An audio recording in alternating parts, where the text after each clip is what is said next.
It's midday.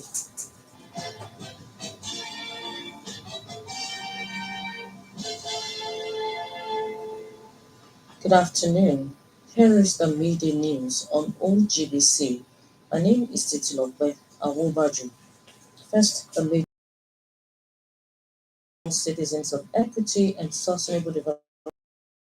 Impeached South Korean president is resisting arrest. Nigerians have been advised not to get distracted by a tiny segment of the population that still sees things through the realm of politics, ethnicity, religion, and religion. President Bola Tinubu, in a New Year message, noted that to achieve national goals and objectives, Nigerians must become better citizens and uncompromising in devotion and allegiance to their country. He said citizens' moral virtue and faith in Nigeria are fundamental to the success of. According to him, his administration will be committed to promote principles, share values and beliefs project this year. The president said his foundational reform can produce the desired outcomes only through shared common values and identities. In another development, President Bola Tinubu has emphasized the critical role of state governors in driving prosperity. He said their leadership at the subnational essential to achieving food security, economic prosperity, and rapid national growth. The president stated this during a New Year homage by his vice, Senator Ashim Shettima, and members of the Nigeria Governors Forum at his Ikoyi residence in Lagos on Wednesday. President Tinubu gratitude for their support and collaboration while highlighting key areas requiring joint efforts for the nation's progress.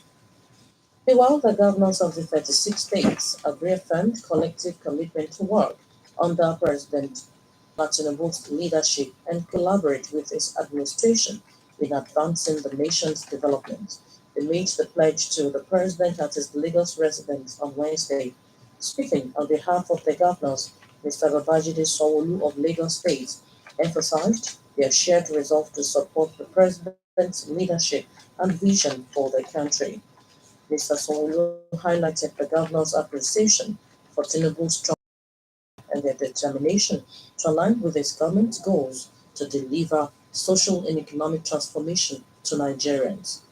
Back home, the governor, Prince Dapo Abiodun, says his administration will continue to promote growth, equity, and resilience through sustainable development plans. The governor, in his New Year broadcast on Wednesday, urged the people to set aside their differences and coexist, saying this will give room for peace and all round development. He also stressed the need for the people to cooperate in the new year in charting the way forward for a better society.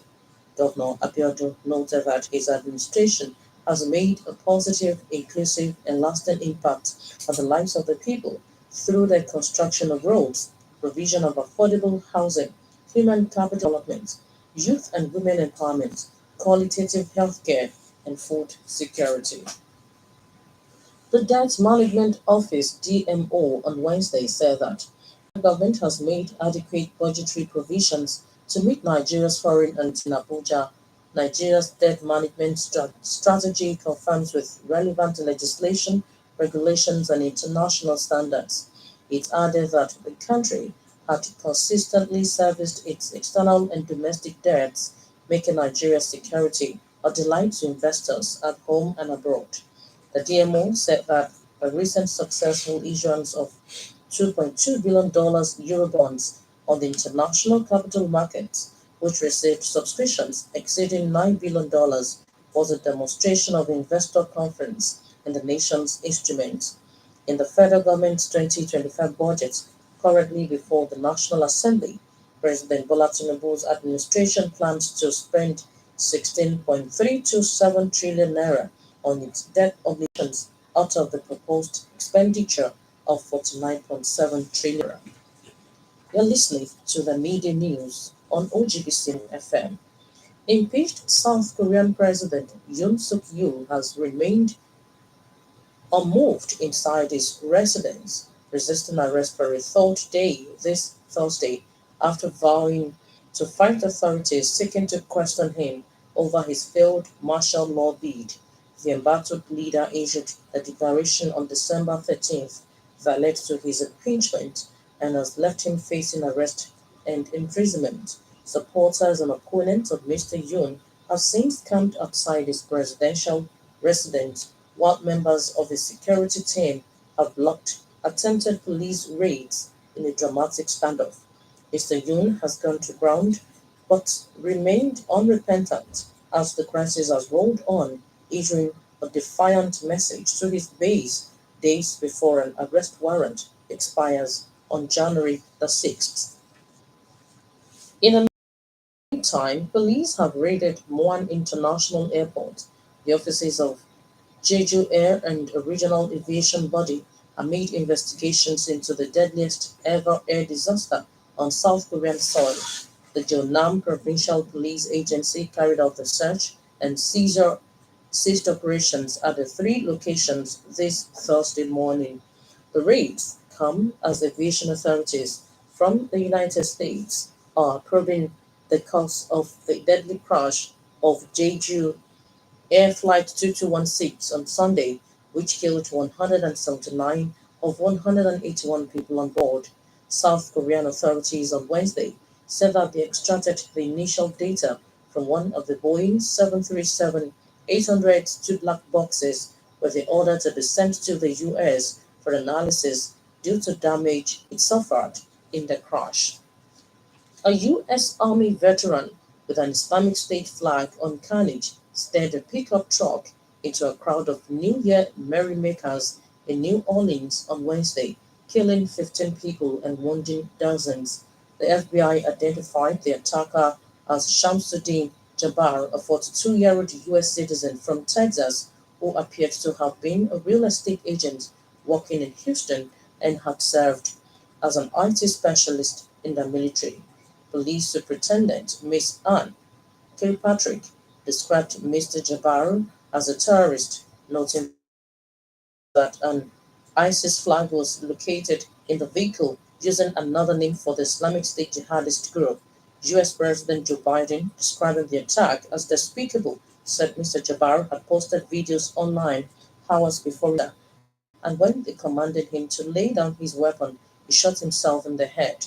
He added that an attempt to transport him to a clinical center, but he succumbed to his injuries in the meantime.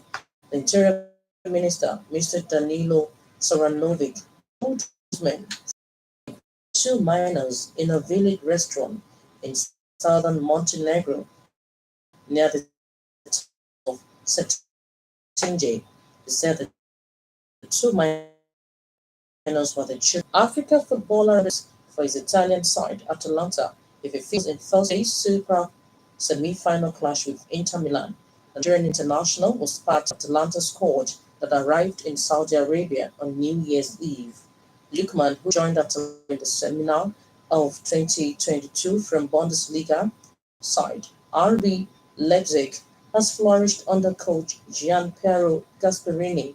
He has scored 12 goals and registered 6 assists in 21 matches this season.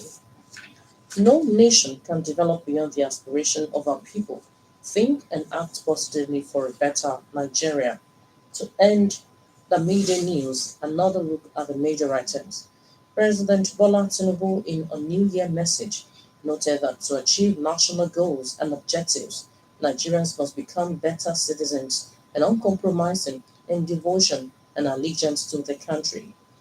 The Ogun State Governor, Prince Abiodun, also in his New Year message, noted that his administration has made a positive, inclusive, and lasting impact on the lives of the people through the provision of people-oriented programs for human capital development.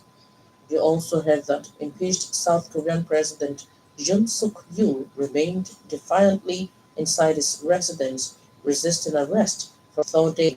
Edited by Elizabeth Kiforiji for exclusive programs and the latest news updates.